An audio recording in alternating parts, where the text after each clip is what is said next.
So, the history is that same family, there was dispute who would occupy the throne. Dhritarashtra, and actually he was the eldest son of the king, and next was Pandu. So, every country, the law of primogeniture, what is called, the eldest child, in your country, if the eldest child is a girl, she also occupies the throne, just like present Queen Elizabeth, formerly there was Queen Victoria, before that another Elizabeth. But in India, the woman has no such right. The woman is never given any responsible post. That is the opinion of the greatest politician in the history of the world, Chanakya Pandit. According to his opinion, Vishyasanaiva kartavyam strishu rajakuleshu. He has given his explicit opinion that you cannot trust with any responsible post or any responsibility with women and politicians. Those are diplomat politicians, you cannot trust them. So the general regulation is that women should remain under the protection of husband, father, husband and children. Just like this, Pandus, their mother, Kunti, she was very, very qualified lady. But still, after the death of her husband, she always remained with the sons. The sons are going to the forest, the mother is also going. Also the wife is also going. Draupadi. This was it. So two parties. Dhritarashtra was the eldest son, but he was blind, bodily defective. Therefore, he was not awarded the throne. His next brother, Pandu, he was offered the throne, but he died very early age, a young man. When these Pandus, the 5 sons, Yudhishthira, Maharaj, at that time not Maharaj, Yudhishthira, Bhim, Arjuna, Nakul, Sahadeva, they were very small children. So, they were taken care of by Dhritarashtra and other elderly family. Bhishma Dev, he was the grandfather of the Pandavas. He was the elder uncle of Dhritarashtra. Bhishma was elder brother of Dhritarashtra's father. He was so old. But he was actually, the kingdom belonged to Bhishma. But he remained a brahmachari. He did not marry. There was no issue of Bhishma. Therefore his nephews, Dhritarashtra and Pandu, they were inherited. Now, after the death of Pandu, there was conspiracy. Dhritarashtra wanted that actually this is my kingdom. Now, somehow or other I could not get it. Now my brother is dead. So if I do not inherit, why not my sons? This was the politics. Politics are always there. And envious, jealousy, this is the nature of this material world. You cannot avoid. The spiritual world means just the opposite. There is no politics, there is no jealousy, there is no enviousness, there is spiritual. And material world means politics, jealousy, diplomacy, enviousness, so many things. This is material. So, even in the heavenly planet, these things are there, politics. Even in animal kingdom, these politics are there. This is the nature. Matsarata. Matsarata means envious. One man is envious of another. It doesn't matter. Even their brothers or family members. Here, the family members. Dhritarashtra and Pandu, two brothers, their sons, their family members, for the enviousness. So the Krishna Consciousness movement is not for the persons who are envious. Envious. It is a movement to train people how to become not envious. It is very first-class scientific movement. Yes. Not to become envious.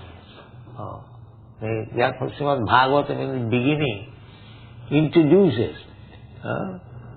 Dharma prodhita koitava atra. In this Srimad Bhagavatam, Dharma, religious principle, cheating type of religious principle is completely eradicated, thrown out, prodhita, kicked out, prodhita. It's like you collect all the dirty things from the room, sweeping, and then kick out. Don't keep it within the room. Similarly, cheating type of religious system, kicked out. It is not such religion, this religion, that religion. Any religion system. If there is jealousy, that is not religion. Jealousy means, we should understand jealousy. What is jealousy? Jealousy means that you are rightful owner of something. I won't allow you to take it. This is jealousy. This is jealousy. Jealousy, try to understand. Suppose you are rightful owner of something, and I am trying that you don't own it. I shall own it. Or somebody owns it. I shall not allow it. This is jealousy. So, what is the rightful ownership of the living entity? That is to be understood. Birthright, what is called birthright. Just like everyone has got right to live under the protection of the government. Everyone. That is good government. Government should give security of life and property. That is government. Not only for the human being, but for the ant.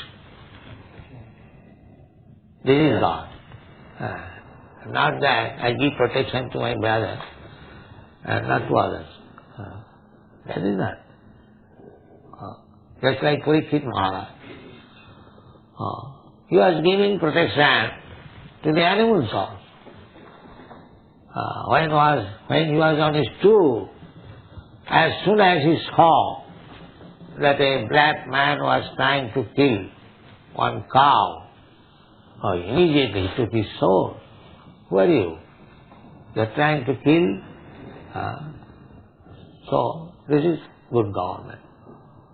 Unless the government is equal to everyone, just like God is equal to everyone. The king or the government must be representative of God.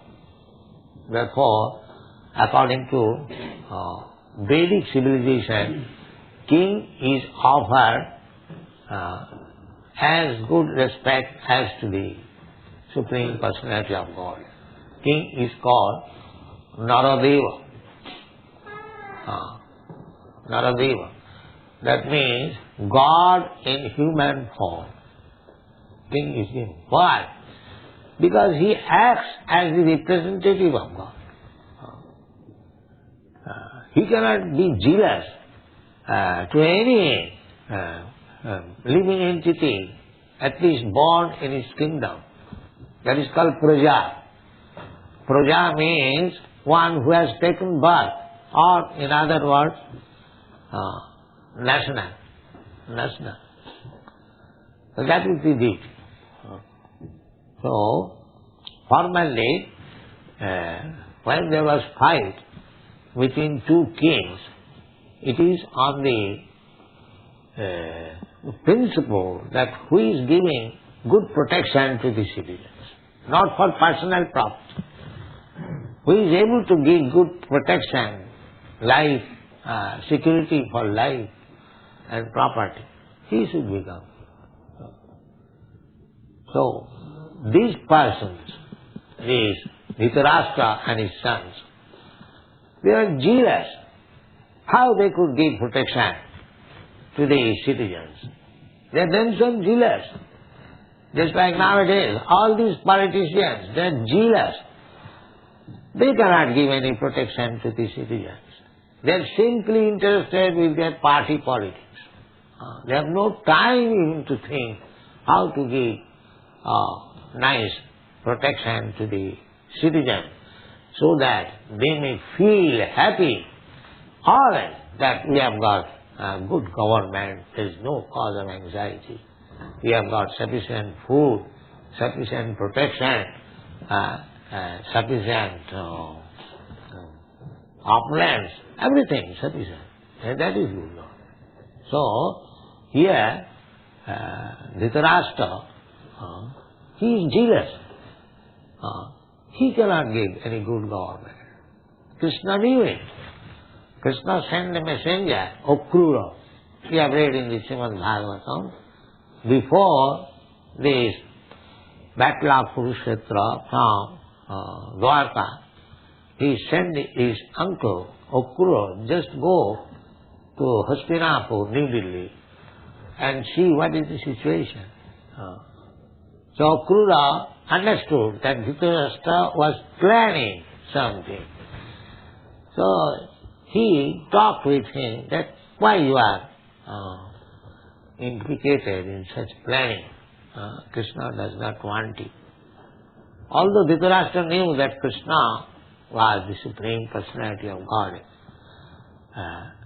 So Dhritarashtra said that I know that what I am planning, that is not good. I know Krishna, the Supreme Personality of God, and he has requested me. But I tell you frankly, I cannot do without him. So when Krishna will be pleased upon me, I may be. So this is the position of the materialistic person. A materialistic person knows that he is sinful. A materialistic person knows that whatever he is doing is wrong, but he cannot check. Just like a thief. A thief knows that if he commits stealing, he will be arrested, he will be punished. He knows.